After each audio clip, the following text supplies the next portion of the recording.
La graduación se suponía que sería el fin de todo lo difícil.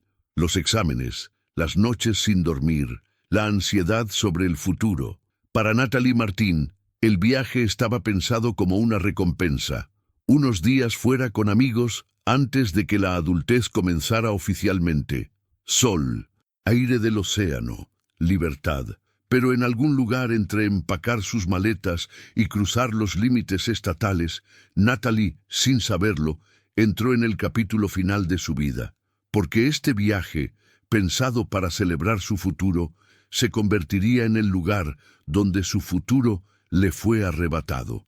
Y la persona responsable fue alguien en quien una vez confió, antes de que Natalie Martín se convirtiera en un titular, antes de que su nombre fuera pronunciado en tribunales y noticieros. Ella era simplemente una joven parada en el borde de su futuro.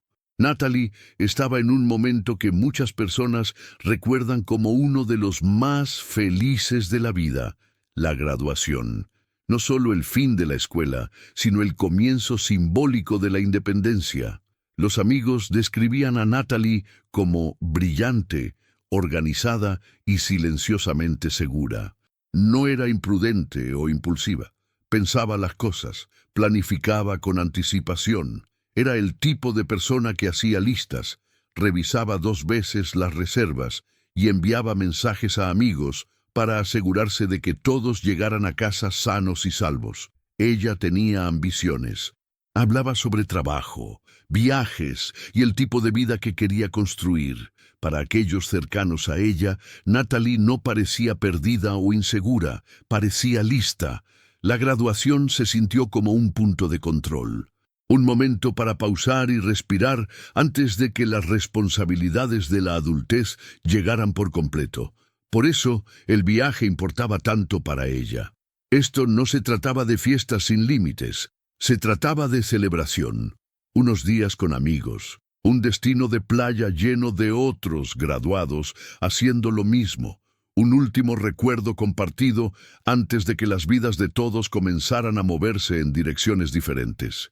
Natalie empacó para el viaje pensando en outfits, fotos y recuerdos, no en peligro, no en miedo, no en muerte. Pero lo que Natalie no sabía era que alguien de su pasado aún estaba emocionalmente atado a ella, sin querer aceptar que ese capítulo de su vida ya había cerrado. Y ese apego no resuelto convertiría silenciosamente su viaje de graduación en una escena del crimen. Natalie estaba avanzando. Alguien más se negaba a soltar. Cuando el amor se convierte en derecho, James Edwards no era un extraño. Eso es lo que lo hacía peligroso. No era alguien que Natalie conoció en vacaciones. No era un criminal al azar al acecho en la oscuridad. Era su exnovio, alguien que una vez tuvo acceso a su confianza, su tiempo y su vida personal. Cuando Natalie terminó la relación, ella creyó que era solo eso, un final. Para ella, la decisión era final. Para James, no lo era. Personas cercanas a Natalie luego describieron cómo la relación había comenzado a cambiar antes de terminar. Lo que una vez se sintió cariñoso se volvió controlador. Las conversaciones se volvieron tensas. Los desacuerdos persistían más de lo debido. Después de la ruptura, James luchó con la pérdida de control más que con la pérdida del amor. Los amigos notaron señales de advertencia. Intentos repetidos de contactar a Natalie, dificultad para aceptar límites, volatilidad emocional, una fijación en un cierre que nunca llegó. James no veía la ruptura como Natalie eligiendo su propio camino, la veía como un rechazo. Y el rechazo, para alguien con ira no resuelta y sentido de derecho, puede sentirse como humillación. Cuando James se enteró del viaje de graduación, se convirtió en algo más que unas vacaciones en su mente. Simbolizaba todo lo que estaba perdiendo: la atención de Natalie, la presencia de Natalie, el futuro de Natalie, sin él. Para James, este viaje no era solo una celebración, era la prueba de que Natalie seguía adelante. Y en lugar de respetar eso, tomó una decisión que cambiaría todo. La siguió. no para reconciliarse, no para disculparse, sino para reinsertarse en su vida, tanto si ella lo quería como si no. Este es un patrón que los expertos ven una y otra vez en casos de violencia de pareja íntima. El momento más peligroso para una víctima es después de que se va. James no llegó a Myrtle Beach por accidente. No fue invitado. No era bienvenido. Natalie creía que la distancia significaba seguridad. James creía que la distancia significaba perder control. Myrtle Beach era ruidoso. La música brotaba de los balcones de los hoteles. Los graduados abarrotaban las aceras, riendo, gritando, celebrando el fin de un capítulo de vida y el comienzo de otro. Para Natalie Martin, las primeras horas se sintieron exactamente como había imaginado. Fotos en la playa, selfies en grupo, quemaduras de sol y chistes internos que durarían por años, pero algo se sintió raro. Natalie lo notó antes que nadie. Esa sensación que tienes cuando te están observando, incluso cuando no puedes explicar por qué. Entonces lo vio, a James Edwards, parado a distancia, sin acercarse, sin sonreír, solo observando. Su estómago se hundió. James no estaba invitado. James no se suponía que estuviera allí. James no tenía razón para estar allí, excepto ella. Los amigos luego recordaron cómo toda la actitud de Natalie cambió en el momento en que lo reconoció. Sus hombros se tensaron, su sonrisa se desvaneció, su voz bajó. No gritó, no armó un escándalo, se alejó. James la siguió, no lo suficientemente cerca para llamar la atención, pero lo suficientemente cerca para recordarle que él no se iba a ir. Durante las siguientes horas, Natalie recibió mensajes repetidos. Necesitamos hablar. Solo den 5 minutos. No vayan hasta aquí para nada. Cada mensaje llevaba la misma implicación. No, tú decides esto sola. Natalie respondió claramente. Le dijo que la relación había terminado. Le dijo que la dejara en paz. Le dijo que se fuera a casa. James no discutió, lo cual, en retrospectiva, fue más inquietante que si lo hubiera hecho, porque el silencio no siempre significa aceptación. A veces significa planificación. La noche cayó sobre Myrtle Beach. Las multitudes se hicieron más densas. Las luces se hicieron más brillantes. La música se hizo más fuerte. Natalie intentó concentrarse en sus amigos, en la celebración, en el momento que había trabajado años para alcanzar. Pero James aún estaba allí. Testigos luego reportaron haber visto a los dos juntos, no riendo, no tocándose, no reconciliados, discutiendo. Sus voces subían y bajaban, tragadas por el ruido de la ciudad, pero su lenguaje corporal contaba una historia más clara. Natalie retrocedió. James avanzó. Natalie cruzó los brazos. James gesticuló salvajemente. En algún punto, James la convenció de alejarse del grupo, solo por un momento, solo para hablar, solo para obtener cierre. Era la mentira más vieja del mundo. Alejada de las multitudes, el ambiente cambió por completo. Ya no había testigos lo suficientemente cerca, ni amigos al alcance, ni cámaras vigilando cada ángulo. Aquí era donde James había querido que la conversación sucediera desde el principio. Los investigadores luego determinaron que la discusión escaló rápidamente. Natalie se mantuvo firme. James perdió el control. Lo que siguió no fue un accidente, no fue un malentendido, no fue mutuo. James la atacó. La violencia fue repentina y abrumadora, impulsada por rabia, humillación y una necesidad desesperada de control. Natalie se defendió. La evidencia luego confirmaría que ella resistió, que intentó sobrevivir, pero fue superada. Para cuando el ataque terminó, Natalie Martin había desaparecido.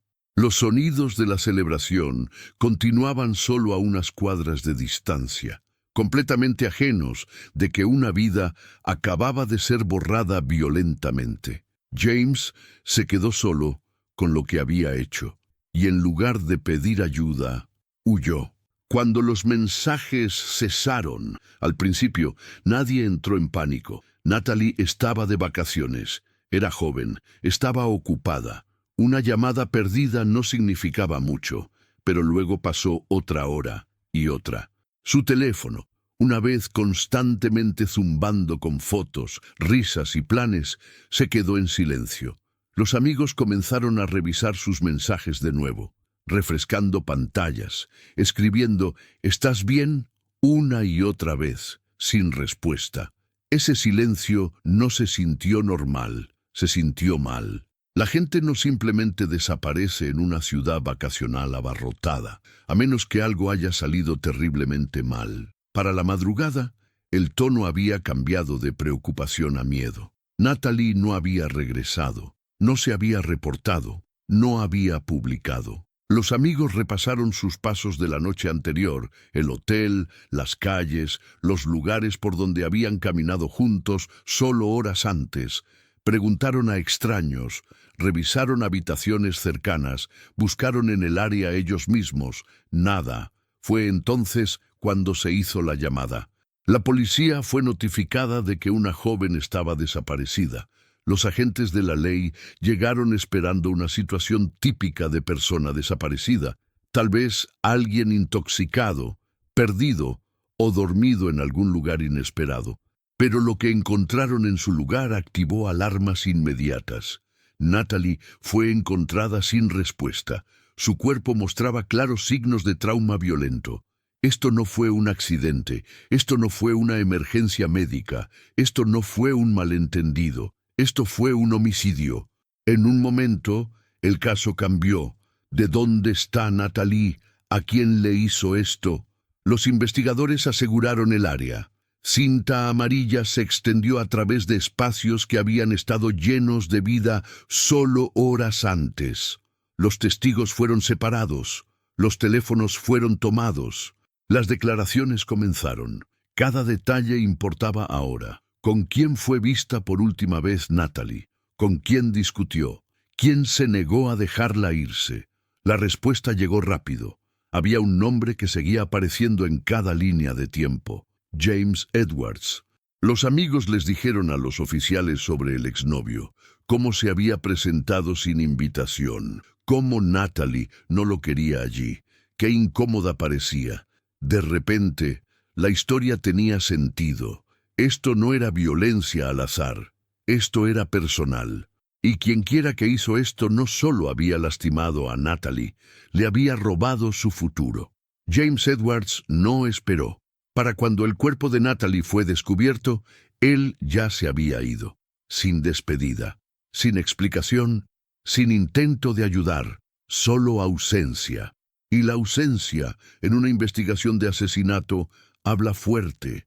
La gente inocente no huye, y la gente culpable no siempre llega lejos. La policía determinó rápidamente que James había abandonado el área. Las cámaras de vigilancia lo ubicaron cerca de Natalie poco antes de su muerte, y luego lo mostraron alejándose después. Solo, con prisa. Había tomado sus pertenencias y desaparecido en las primeras horas de la mañana. Pero en las investigaciones modernas, desaparecer no es fácil. Cada movimiento deja un rastro. Los detectives obtuvieron registros telefónicos. Los mensajes de texto revelaron una tensión creciente en las horas antes de la muerte de Natalie. Llamadas perdidas, mensajes de voz, mensajes que se volvieron más urgentes, luego enojados, luego silenciosos. Los registros de ubicación del celular mapearon los movimientos de James. No estaba deambulando, estaba huyendo. Las fuerzas del orden coordinaron entre jurisdicciones. La descripción de su vehículo fue transmitida. Su foto circuló. Los oficiales comenzaron a revisar ubicaciones probables. No tardó mucho.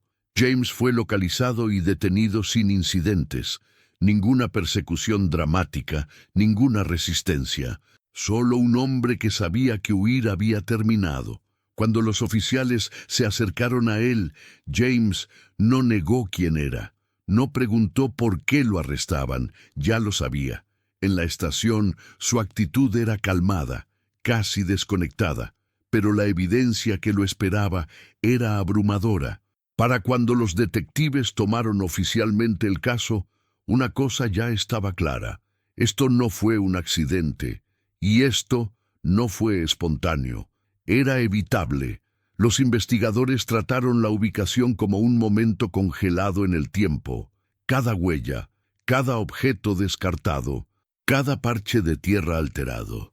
La escena mostraba signos de una confrontación prolongada, no una explosión repentina.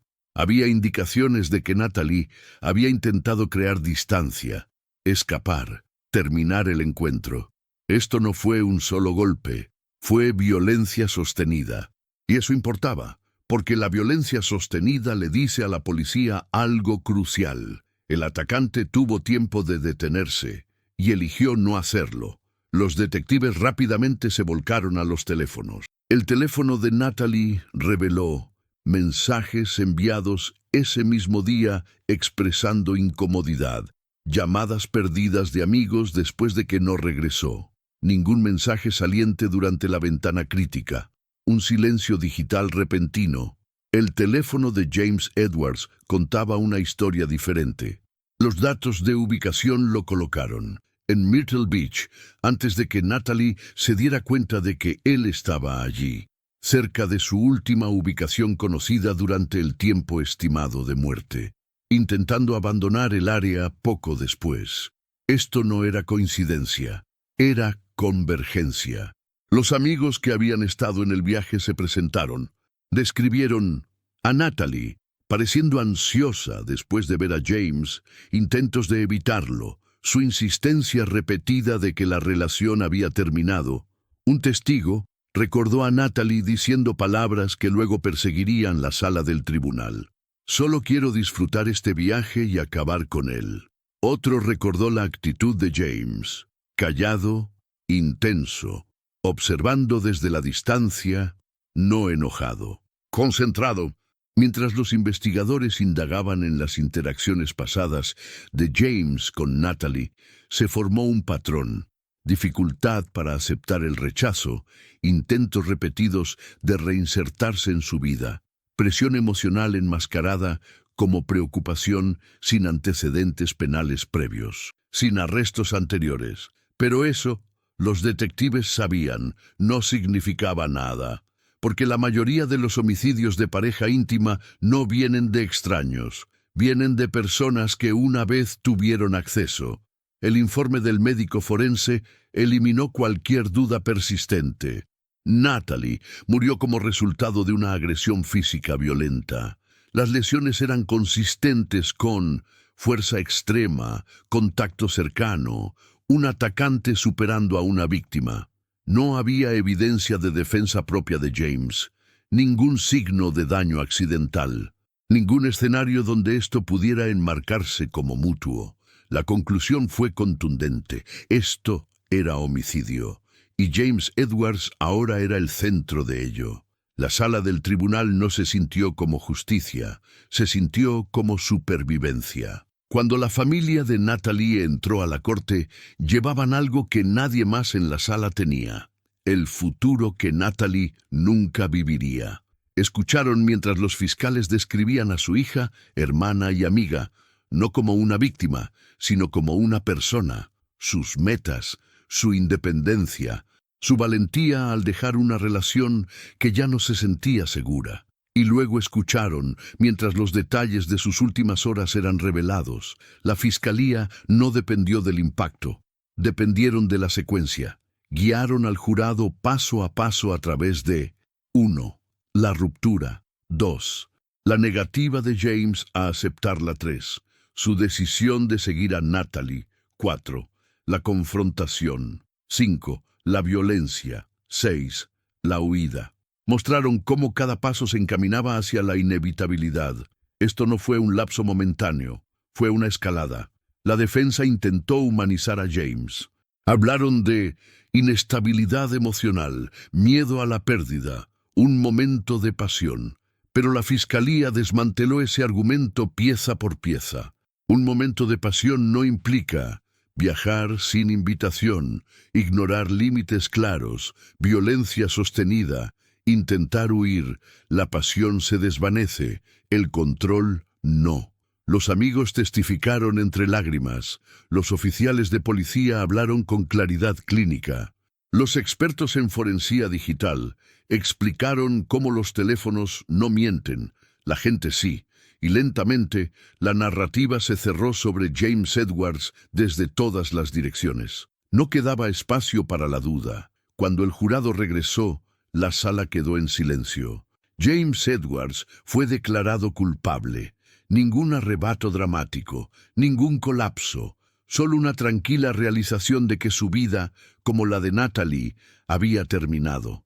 Pero a diferencia de Natalie, su final llegó con aliento aún en sus pulmones. El juez habló directamente a James, no con ira, con finalidad.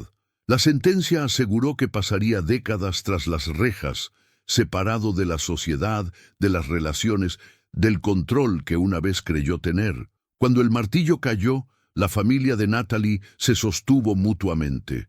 La justicia no los había curado, pero había nombrado la verdad. La justicia no se siente como cierre. La sala del tribunal estaba en silencio cuando se leyó el veredicto. No el tipo de silencio dramático que se ve en las películas, sino el pesado, sofocante, el tipo en el que nadie se mueve, nadie respira, porque todos ya saben lo que viene. Culpable. La palabra cayó con finalidad. James Edwards permaneció inmóvil mientras la realidad se asentaba. Su vida, tal como la conocía, había terminado. Pero al otro lado de la sala, la familia de Natalie Martin sintió algo mucho más complicado que alivio. Justicia, sí, pero no paz. Durante la sentencia, los fiscales no alzaron la voz. No necesitaban hacerlo. En cambio, expusieron la historia una última vez, lenta, metódicamente, forzando a la corte a revivir cada paso del crimen. Recordaron al juez que Natalie no murió en un momento de caos. Murió después de establecer límites claros, terminar una relación, decir no repetidamente y ser seguida de todos modos. Enfatizaron la planificación, el viaje, la negativa a soltar, la escalada. Esto no era desamor, esto era el control volviéndose violento. La defensa pidió misericordia. Hablaron de las emociones de James, su inestabilidad, su incapacidad para aceptar la pérdida. Enmarcaron el asesinato como un punto de quiebre trágico. Pero la fiscalía respondió con una única verdad devastadora. Natalie Martin no causó esto. Ella no lo provocó, no lo invitó, no lo merecía. Intentó irse, y eso es lo que le costó la vida. Luego llegaron las declaraciones de impacto de las víctimas. La familia de Natalie se puso de pie uno por uno. Hablaron sobre la graduación a la que nunca cruzó, la carrera que nunca comenzó, el futuro que fue borrado. Su madre habló de cumpleaños que nunca serían celebrados. Su padre habló de llamadas telefónicas sin respuesta que aún esperaba recibir. Un hermano describió lo que se sintió ver unas vacaciones convertirse en una escena del crimen. Sus palabras eran calmadas, y eso las hizo insoportables, porque el duelo, cuando es silencioso, es más fuerte que los gritos. El juez no dudó. James Edwards fue sentenciado a décadas en prisión, una condena que lo mantendría tras las rejas hasta bien entrada la vejez. El juez dejó claro, esta sentencia no era solo un castigo, era protección. Protección para futuras víctimas que nunca sabrían lo cerca que estuvieron de cruzar su camino. Mientras los alguaciles se llevaban a James, él no miró atrás. La familia de Natalie sí, porque incluso en la justicia, ellos eran los que se quedaban atrás. ¿Qué sucede después de que las cámaras se van? Las historias de verdadero crimen a menudo terminan con un veredicto, pero para las familias, ahí es donde la verdadera historia comienza. La habitación de Natalie permaneció igual por meses, sus pertenencias sin tocar, su ropa aún colgada, su maleta, la que empacó para la graduación, nunca desempacada, porque desempacarla significaba aceptar que ella nunca volvería a casa. Sus padres describieron el tiempo de manera diferente después de su muerte. Los días se desdibujaban. Los días festivos se sentían artificiales, y la palabra futuro se volvió dolorosa de decir en voz alta. Eventualmente, la familia de Natalie tomó una decisión. Se negaron a dejar que su nombre existiera solo en reportes policiales.